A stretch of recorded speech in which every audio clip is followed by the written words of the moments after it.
Hi guys, welcome to my podcast. My name is Nicole and I am the brains and the beauty behind Yarncraft by Nicole. You can find me on Instagram, you can obviously here on YouTube as well as on Facebook, and I use my platform to show off fun things that I've made as well as to be inspired by all of you in the creative community. I am a yarn ambassador for Wonderland Yarns. I'm also a pattern tester and a pattern designer, so I spend a lot of time with yarn. So today, to get started, let me talk to you about my featured make today. This is, I think, one of the first shawls that I made. I am from Georgia, so we don't have need for a lot of shawls, but this is one of the first ones I made, and this is from Yarncrafts. I'll unwrap it so you can see it a little bit better. And this is her Bronwen Shawl pattern, and it is absolutely stunning. It's got these beautiful kind of like eyelet gaps here in the middle, and it fades from green to blue with this beautiful multicolor at the end. For this shawl, I used Juniper Moon Farms yarn for the two solid colors, and I think this one is, I think the yarn base for this one is called Moon Dust, but I'll put it in the description so you can find it. And it's an alpaca blend, and it's just gooey, buttery, soft. And then this one is from Berroco, the multicolor. It's actually got a little bit of shimmer to it. I don't know how well that's coming through in the video. From Berroco, and it's called, I believe it's pronounced Mil Fiore. Could be very wrong with the pronunciation, but I'll also put a note in the description below on how to spell it if you're curious to find it. I thought that these colors played super well together, and on a day like today where it is kind of gloomy and does not feel like the springs that I'm used to, this was the perfect way to wrap up and stay warm today. And like I said, this pattern is called the Bronwen Shawl from Yarncrafts. Tony is like a yarn guru and makes very accessible patterns.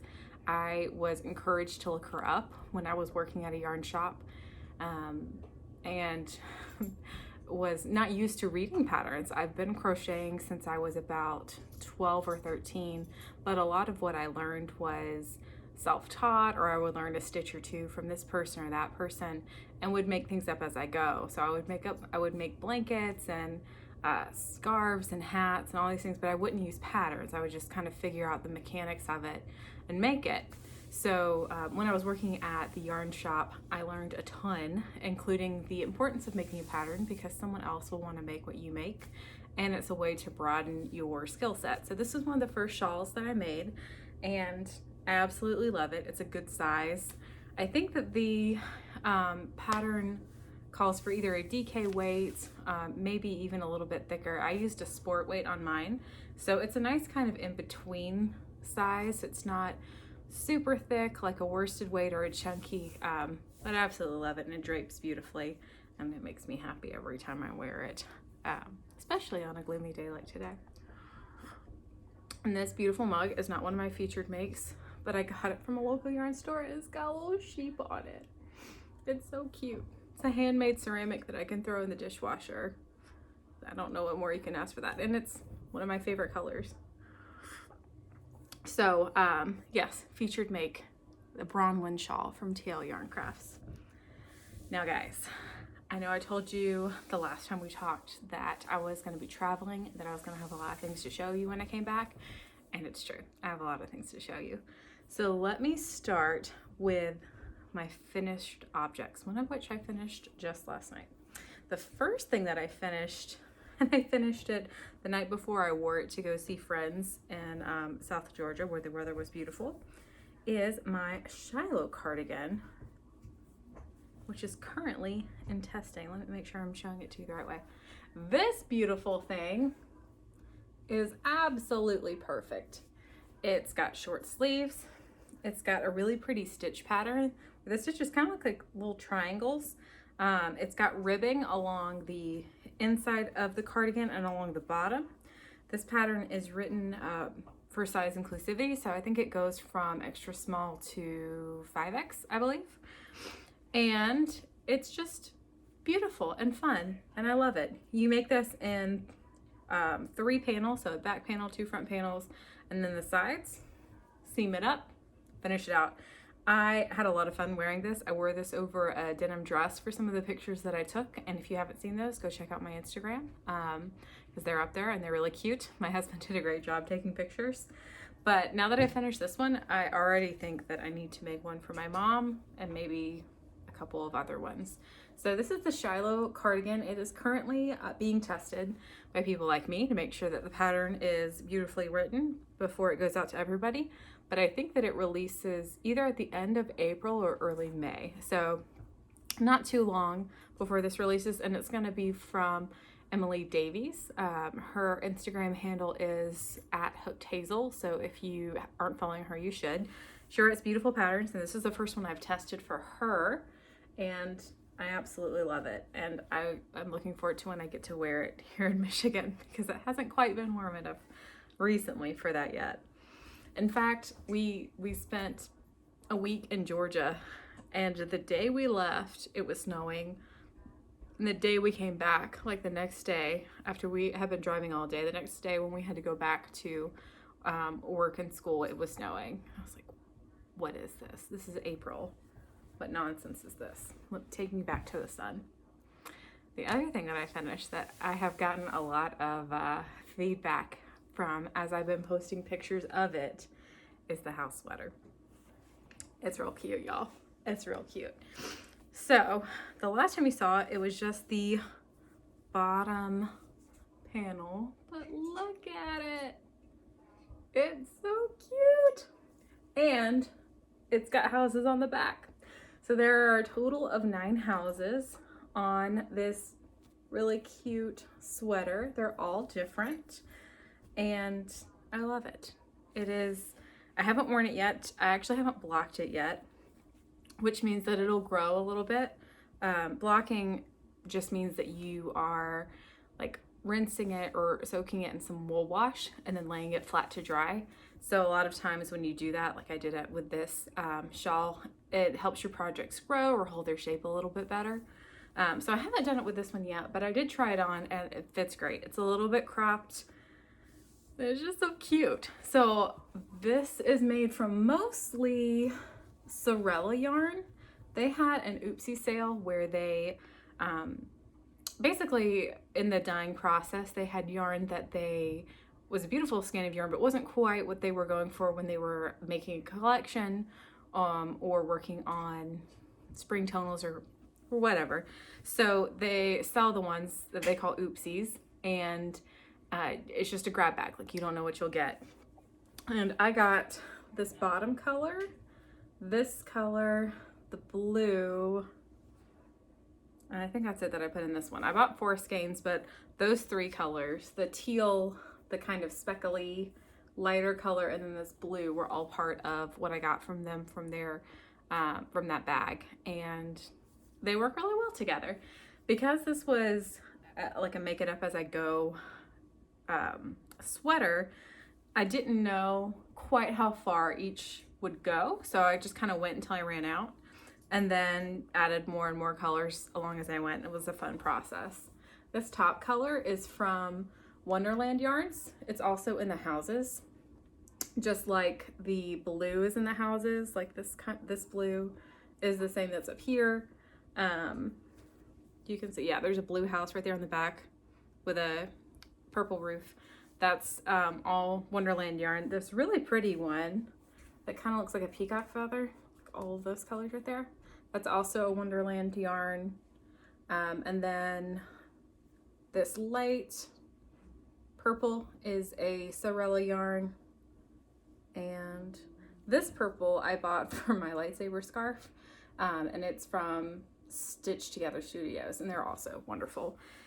So when I was putting this together, I basically took all of the sock weight or fingering yarn that I had that I thought would go together and had like a similar composition. So all of this is wool. I think all of this is superwash merino wool. So it'll all stretch the same, even though it's from different companies. And I just put together colors that I thought would look pretty together and then saw what happened. This beautiful little house detail is from this book called Crochet Color Work Made Easy. This is not me on the cover. I did not write this book. This is from Goodale. She is on Instagram as Makery. I think that's also her, that might also be her Ravelry codes, but she is a prolific pattern writer. And the whole book is full of color work. So there are sweaters in here. The pillow that I got this from is in here. Blankets, all sorts of things.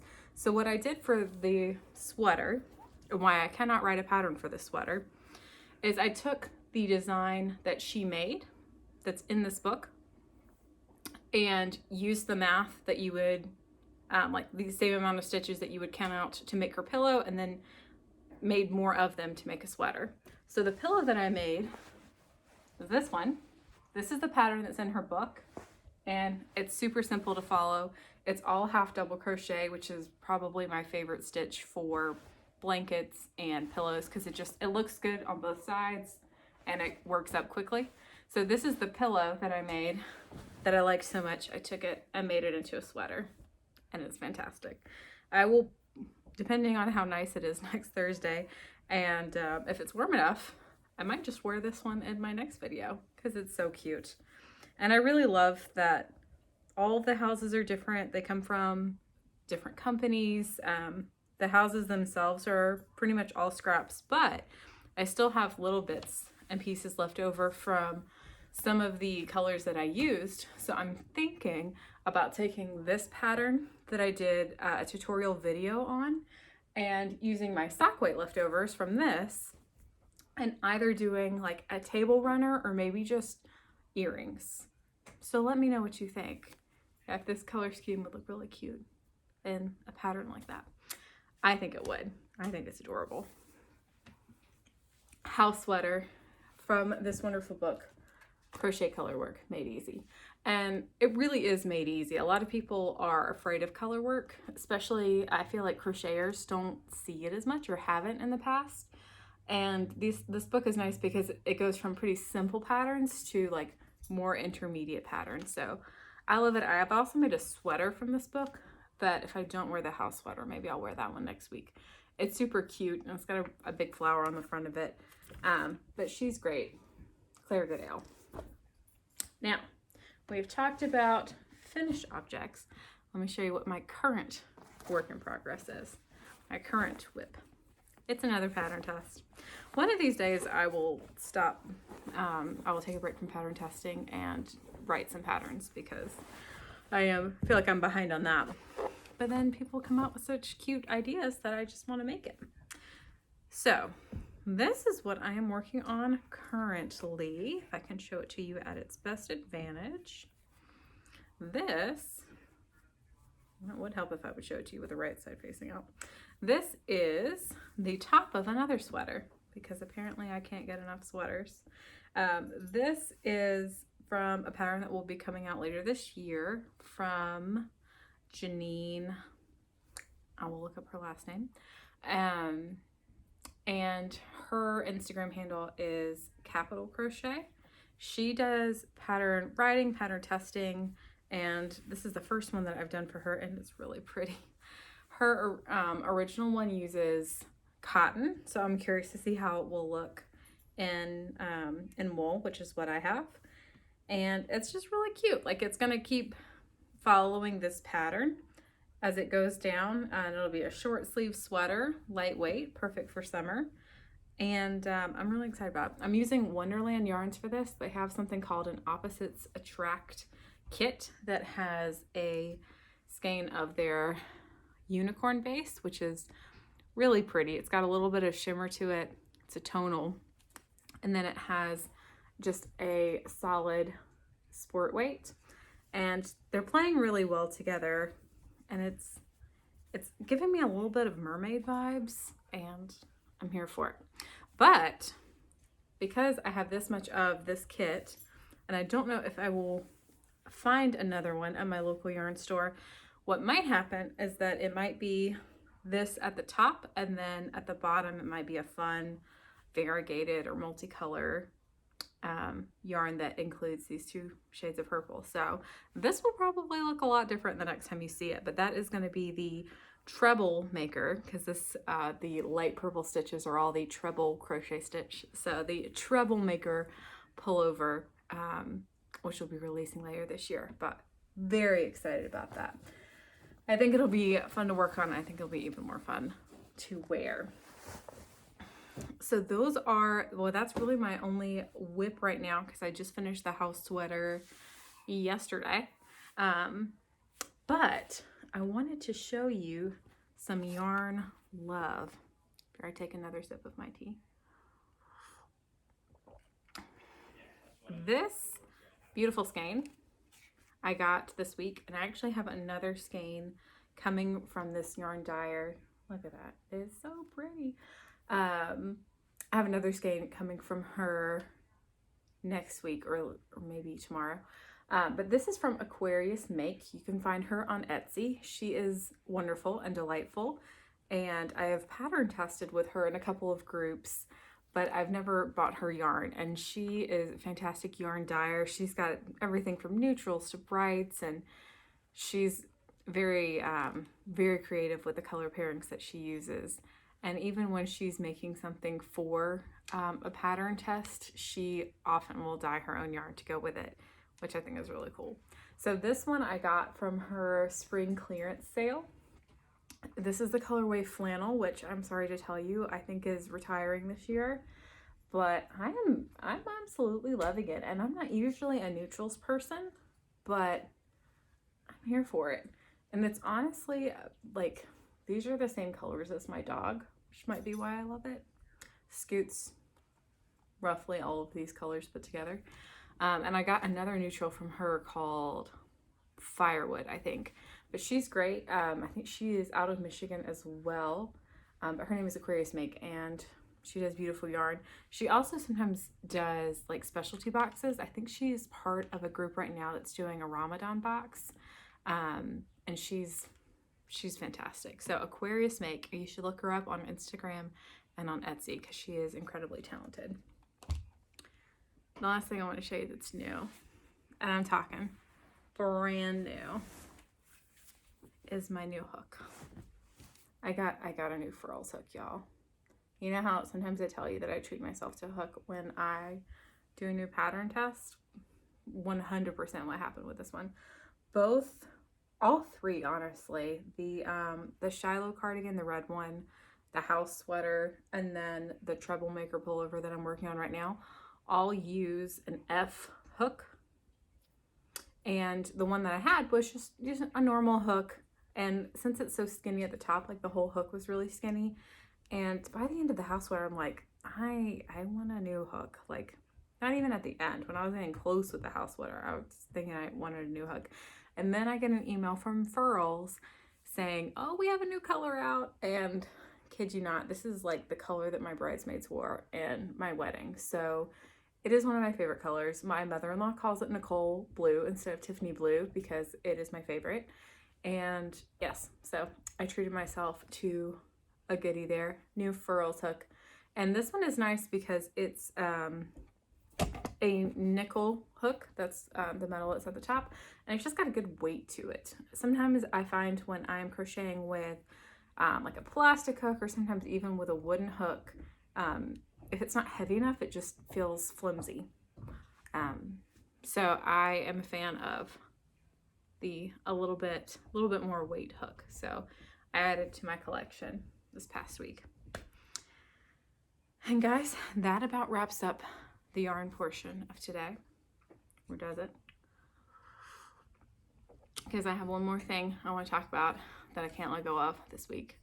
And that is that the week after spring break is bananas. It is wild. If you do anything over spring break and then you come back to work, it's like I need a break from the break.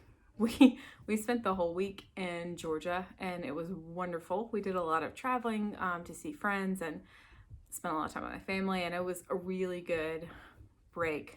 But I'm telling you, this week coming back was a lot. I think that this has been between my schedule and my husband's schedule, like one of our busiest weeks so far this year, and it's just not gonna let up anytime soon. So if you know anybody that is in the teaching profession or has children that have been gone for spring break and are coming back or are about to, just extend a little extra kindness to them as they move forward. But what I will say is that even with all of the just all of the things that we've got going on this week, I am also very excited because this weekend there is a fiber festival right here in Michigan, not far from where I live, like right up the street. And I am absolutely thrilled to go. I have never been to a fiber festival before. This is not something that is common in the South, and I am thrilled. So I will come back with loads of stories about all the fun things that I saw, probably fun things that I bought, as well as just the experience overall. So I hope that you have a wonderful rest of your day and a restful week as far as you can make it, and I will see you back here next week. Bye.